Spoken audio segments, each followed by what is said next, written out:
She kissed me goodnight like she always did, but that night, her perfume wasn't the one I bought her. 2 years of marriage. 2 years of lies. And one photo that ruined everything. She said she was working late again. But her location said otherwise. That night I followed my wife. I wish I hadn't. I thought I was the luckiest husband alive, until I checked her second phone. I used to think love was simple.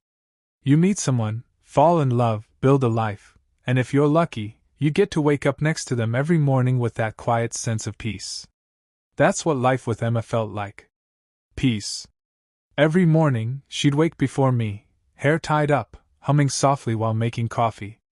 She said mornings were her favorite part of the day. Because the world's quiet, she'd say, smiling. We'd sit together by the kitchen window, watching the sun climb above the neighborhood roofs. She'd tell me little stories about her dreams or the new recipe she wanted to try that night. I'd listen, pretending to care more about the eggs than her laughter, but truth is, her laughter was breakfast for me. We lived in a quiet suburban neighborhood, white fences, trimmed lawns, polite smiles. The kind of place where nothing bad ever happens. At least, that's what I thought. They say routine is the heartbeat of love. But sometimes, it's the rhythm that hides the cracks. I started noticing them slowly. Little things. Barely noticeable at first. Like the way she stopped leaving her phone on the counter while cooking. Or how she started taking her laptop to the bedroom instead of the living room. Or how sometimes she'd come home late and say, "Traffic was terrible," even though we both knew her office was just 10 minutes away. Still, I brushed it off. Because when you love someone, you don't want to believe the storm is coming. There's this night I remember vividly. A random Tuesday. I was waiting for her to come home, dinner on the table, pasta, her favorite. 9 p.m. Then 10. Then 10:30. No calls. No texts. When she finally walked through the door, her hair was messy, her lipstick slightly smudged, and she smelled faintly of perfume I didn't recognize. "Rough day?" I asked. She smiled weakly. "You have no idea." And then she kissed me, softly, almost guiltily, and walked past me into the shower. That's when I felt it. That gut-twisting feeling. Like my heart knew something my brain refused to accept. I wish I could tell you I confronted her right then. But I didn't. Instead, I convinced myself it was nothing. That she was just stressed. That I was overthinking. So I tried harder, flowers, dinners, weekend trips. But something between us had changed. Her eyes used to light up when she saw me. Now they just looked through me. I met Emma 3 years ago. She was spontaneous, brilliant, and terrifyingly beautiful. We met at a bookstore, both reaching for the same copy of The Alchemist. She joked, "Maybe the universe wants us to meet." I didn't realize then how much of a lie that would become. Back then, she was the kind of person who made strangers feel seen. Now, even I didn't feel seen anymore. One night, she was sitting on the couch scrolling her phone. I leaned over and said, "Hey, what are you watching?" She quickly locked it and smiled. "Just work stuff." "Work stuff at 11 p.m. on Instagram?" I laughed it off. But inside, something twisted tighter. Then I noticed she changed her phone password. Something she'd never done before. And when I asked about it, she just said, "Company policy. Security stuff." I wanted to believe her. God, I wanted to. But there's something about lies, even the small ones, they echo. They bounce around your mind until they're too loud to ignore. A week later, I picked up her dry cleaning for her. Routine stuff. Except, there was a receipt in her coat pocket. A dinner for 2. At a restaurant across town. The date matched one of her late nights. The total? $182. Not exactly what you spend grabbing drinks with coworkers. That night I couldn't sleep. I lay there next to her, listening to her soft breathing. She looked peaceful. Innocent. And I hated that part of me that still adored her, even as my mind screamed, "She's lying." Maybe you've been there. That place where love and doubt wrestle in your chest. where every smile feels like a mask, and every "I love you" sounds rehearsed. I told myself I was being paranoid. So I tried something stupid. The next morning, I texted her while she was at work. "Hey, want to grab lunch?" No reply. Hours passed. At 2:37 p.m., she texted back. "Crazy busy. Talk later?" I drove to her office. Waited in my car for an hour. She never came out. By the time I got home, she was already there. Shower running. Phone on the counter. Unlocked. I hesitated, then picked it up. But before I could open anything, I heard the shower stop. My heart jumped. I placed it back exactly where it was. She came out wrapped in a towel, smiling. "You okay?" I nodded. "Yeah. Just tired." That was the night I realized something had to change. Because if I didn't find out the truth soon, it would destroy me. The next day, I installed a small GPS tracker in her car. Not proud of it. But love makes you do crazy things. I needed to know. For 2 weeks, nothing unusual. Work, home, groceries. Normal. Until Friday night. Her usual girls' night. I watched her leave the house, dressed differently than usual. More makeup. Heels. My phone buzzed, the GPS ping. She wasn't heading to her friend's place. She was driving toward the city. My heart pounded. And that's where my story really began, the night I followed her, not knowing my entire world was about to collapse. If you've ever ignored your gut feeling and later regretted it, tell me below. Sometimes, intuition screams before the truth does. The city lights blurred past me as I followed her car through the night. My hands gripped the steering wheel so tight they turned pale. The GPS dot blinked ahead of me on my phone screen, a silent witness to everything about to unfold. She drove with confidence, like she'd done it before. I stayed 2 cars behind, careful not to get too close. My heart was racing, but my mind was calm. Strangely calm.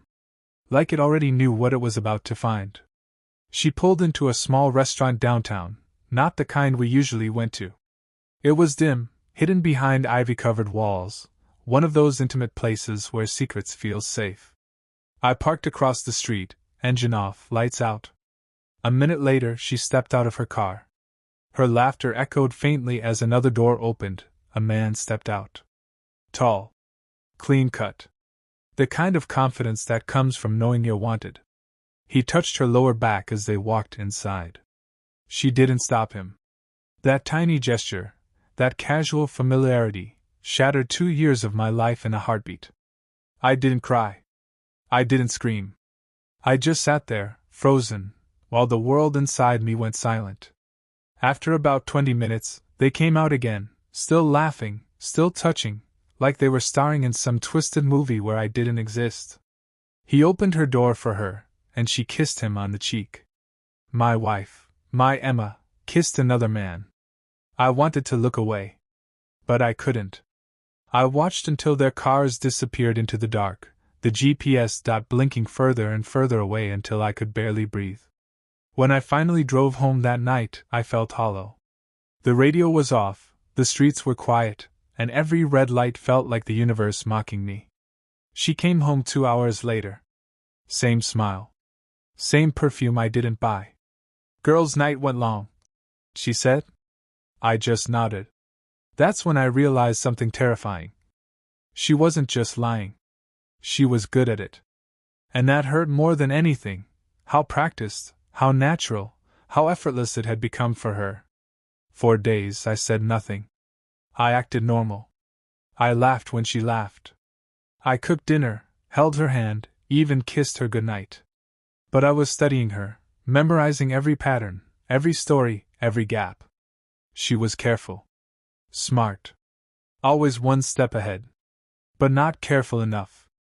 One night, when she was asleep, I checked her laptop. She never used to lock it before, but this time, it asked for a password. That was new. I almost gave up. Then I noticed a post-it stuck under the table, faded numbers scribbled like reminders. I tried them. It opened. My hands trembled as I clicked her email. There it was, a thread labeled Project Aurora. I clicked it, expecting work documents. But it wasn't work. It was him. Photos. Messages. Hotel bookings. And one line that burned itself into my mind. I'll tell him when the time is right. 2 years. 2 years of lies, of pretending, of using me as her cover story while she built a second life behind my back. That night, something inside me snapped. But not in anger. In clarity. I didn't yell. I didn't wake her. I just stared at her sleeping face, peaceful, innocent, beautiful, and realized I'd been in love with a ghost. The next morning, she acted like nothing had happened. Made breakfast. Kissed me goodbye. But I didn't go to work. I went to see a lawyer. Not for divorce, not yet. For advice. For planning. Because I wanted her to feel what I felt. The quiet destruction of everything she thought was safe. That week, I played my role perfectly. The loving husband. The patient man.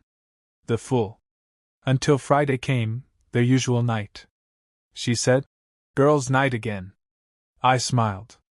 Have fun. But this time, I didn't follow her. I already knew where she'd go. Instead, I went to the restaurant early. Talked to the manager. Slipped him 100. Told him I needed the corner booth, the one they always used. I set up a tiny voice recorder under the table. Then I left. Hours later, when she came home, I acted half asleep. She kissed me, showered, and crawled into bed like everything was fine. The next morning, I went back to the restaurant. The manager gave me the recorder, confused but silent. When I got home, I plugged it in. At first, just background noise, clinking glasses, soft music. Then, her voice. Clear as day. Laughing, teasing. Calling him baby. Then his voice. "So when are you finally leaving him?" And her reply. "Soon. He's too nice, you know? He doesn't deserve this. But I can't live a lie forever." I paused the recording there. The irony almost made me laugh. She couldn't live a lie? For 2 years, that's all she did. That night, she found me sitting in the living room, staring at nothing. "You okay?" she asked. "Yeah," I said softly. "Just thinking." "About what?" "About how people can surprise you." She smiled, clueless. "That's deep." If only she knew how deep the knife would go. For the next few days, I played calm. But I was building something, step by step. I gathered every message, every receipt, every hotel record. I even found photos she thought she deleted. Cloud backups are funny that way. By Thursday, I had everything. Proof of every lie. And then I made my move. That Friday, she came home from work to a candlelit dinner. The same pasta I made the night everything started. She smiled, touched. "What's all this?" I smiled back. "Just wanted to celebrate us." Halfway through dinner, I poured her wine. She looked happy, relaxed. Then I placed an envelope beside her plate. She looked confused.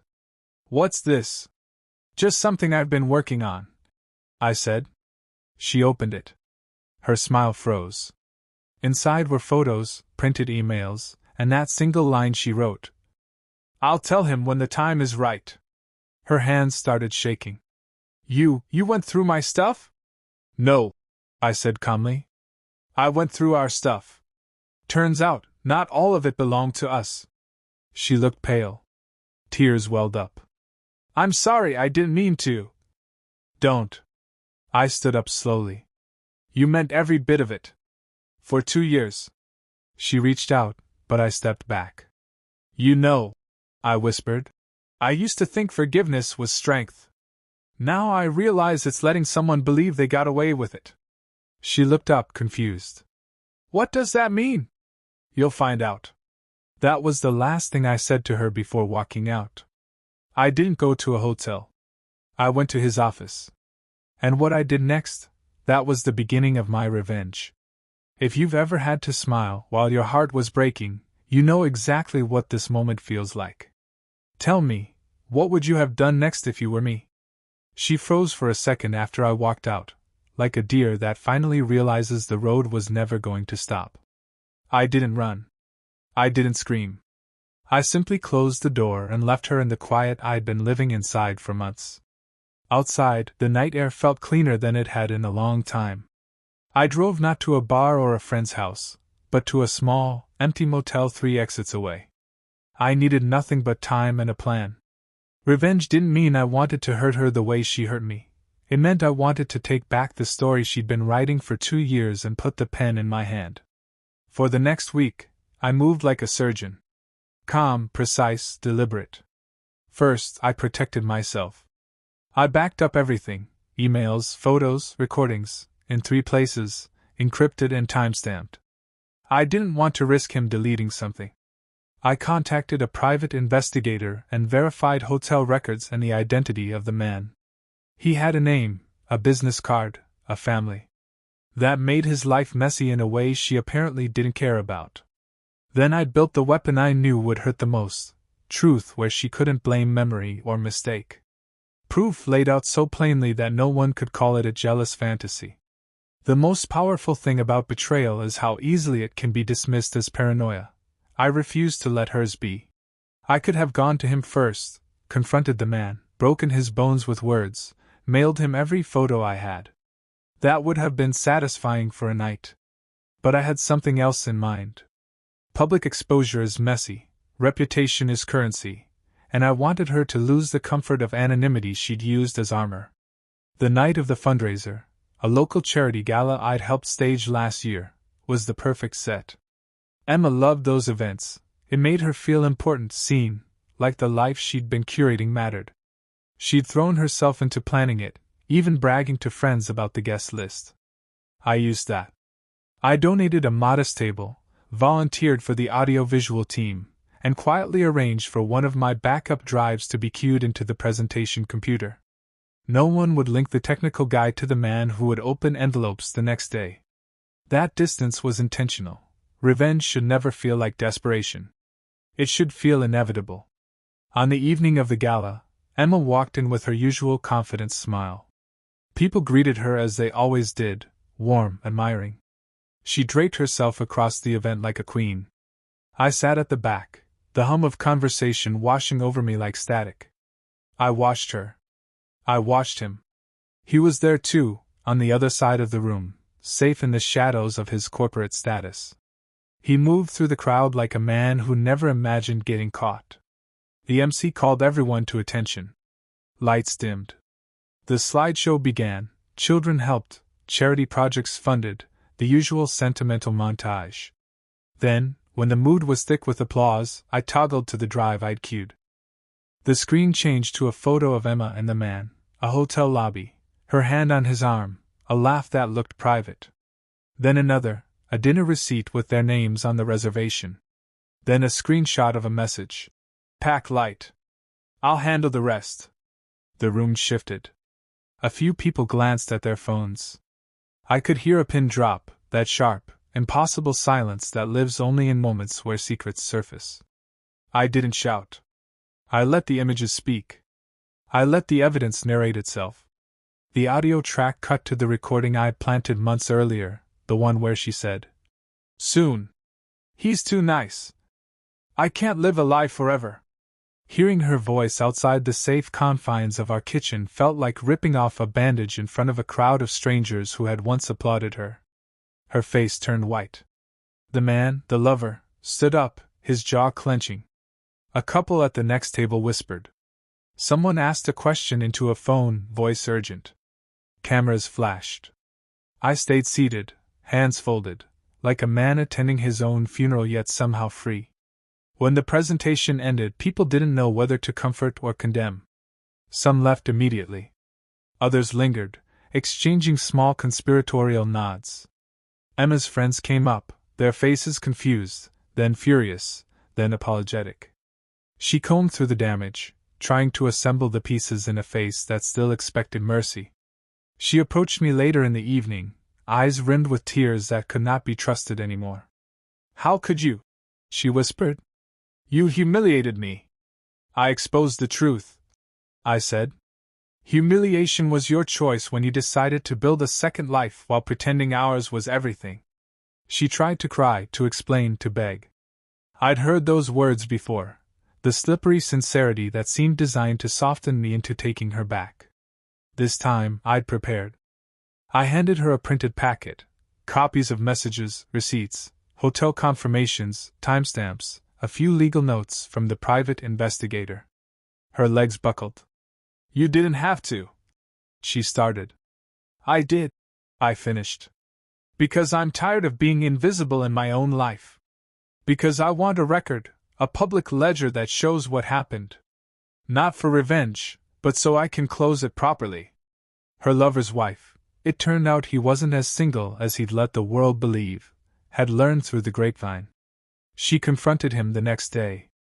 The scandal hit slowly, then with the speed of wildfire. Text threads leaked. Mutual friends chose sides.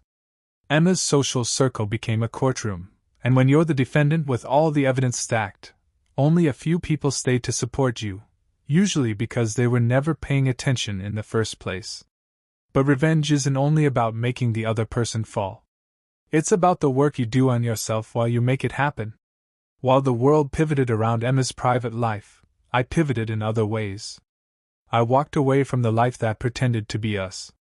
I changed the locks, moved the things that mattered to me, books, yearbooks, a chipped coffee mug with the calendar of the first month we dated. I kept the good things. Not out of spite, but because some of those memories were mine too, and they deserved being treated like possessions, not evidence. I also started saying no. To the little compromises, to the apologies that were really about keeping the peace, to the quiet self-blame that had crept into my bones. I learned to let anger be an instructor rather than a jailer. I didn't hound her. I didn't call. I didn't plead. I stopped being a character in her narrative. A week after the gala, word spread that she'd moved out. Her apartment on the other side of town had been quietly rented out. People whispered about the audacity of her choosing to be with someone who had a family. The lover lost his job within a month. The company didn't want scandal. Consequences are not always immediate, but they come. I could have followed that with petty things, a viral post, a published expose, anything to keep the humiliation going. But revenge that rests on humiliation is shallow. I wanted the deep kind, the kind that rebuilt me from the wreckage. I threw myself into work. I took the odd job I'd been putting off, finishing the side project Emma had teased me about when she was still the kind of person who'd cheerfully steal my lunch and laugh about it later. I reconnected with friends I'd let slip. I went back to the gym. I traveled alone for the first time in years, a 3-day driving trip through places with lonely roads and honest diners, where my map was only the horizon and my phone an afterthought. It wasn't dramatic. The revenge was gentle in its persistence. I reclaimed my mornings, my laughter, the slow habit of making coffee for only myself and not measuring the moment by someone else's reaction. I found peace in routines again, a powerful, personal kind of revenge where the refusal to be ruined became the punishment. Months later, the divorce papers were clean and final.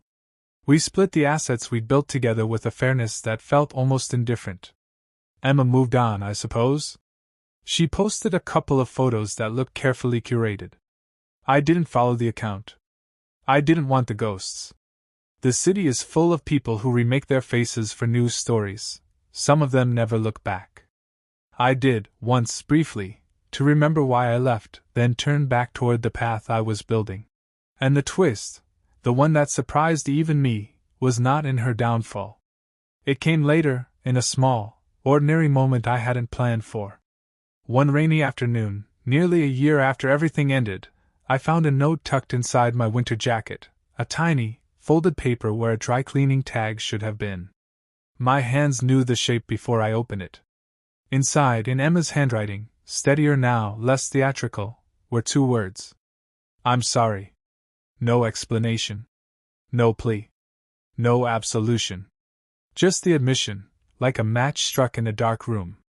My first reaction was a laugh, a sharp, incredulous sound that surprised me. Then I felt something else, a quiet window opening where the urge for revenge had once stood. I slid the note into my wallet, then into a drawer, then into the past. It didn't change what she'd done. It didn't make the months we lost come back. But it did something I hadn't expected. It allowed me to stop watching for new knives and old shadows. I forgave her, not because she deserved it, but because I needed to stop being a prisoner of the things she'd done. Forgiveness, I learned, isn't for the person who hurt you. It's for the person who carries the wound. My forgiveness was the last piece of the revenge I owed myself, the reclamation of my own calm. So what did I gain? Not her. Not the life we'd built. I gained myself, a man who could stand in rooms alone and not feel invisible, who could laugh without making it an offering to someone else, who could look at the future and see possibility instead of betrayal. That was the quiet, brutal victory. In the end, the people who watched, the neighbors, the friends, the pitying strangers, they kept talking for a while. Gossip is a noisy thing.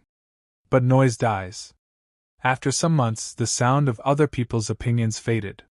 I rebuilt on the silence that followed. Sometimes I still think about the image that started it all, her laugh in that dim restaurant, the man's hand on her back. It's a precise, painful photograph in my mind. But it's also a teaching. It taught me that truth matters more than image, that dignity can be salvaged even after deceit, and that revenge doesn't need to be cruel, it needs to be conclusive. People ask me now, when they hear the story, if I'm angry. On some nights, when the sky is heavy and the past feels close, yes. But mostly, I am steady. Revenge changed from a chase into a slow, deliberate act of living well. I protected my heart, closed the chapter, and started a new one with clean margins. If you're watching this and you're sitting in that quiet place where doubt gnaws at you, remember, the sharpest revenge is often the life you build after the fall. Not every story ends with fireworks. Some of them end with a man returning to the kitchen window, making coffee, and letting the sun do the rest. If you were me, would you have exposed her at the gala? Would you have walked away quietly? Tell me in the comments. I want to know what you choose when the truth is in your hands. And one small note before I go. If this story hit you, if you felt the weight of that silence, hit like. If you've ever been betrayed and found strength after, share your moment below. If you want more stories that cut, ache, and sometimes heal, subscribe and turn on notifications. Next time, I'll tell you about the message I found a month later, the one that made my stomach drop and then, somehow, forced me to laugh. It's the story of second chances, terrible timing, and a secret that nearly ruined me again. You won't want to miss it.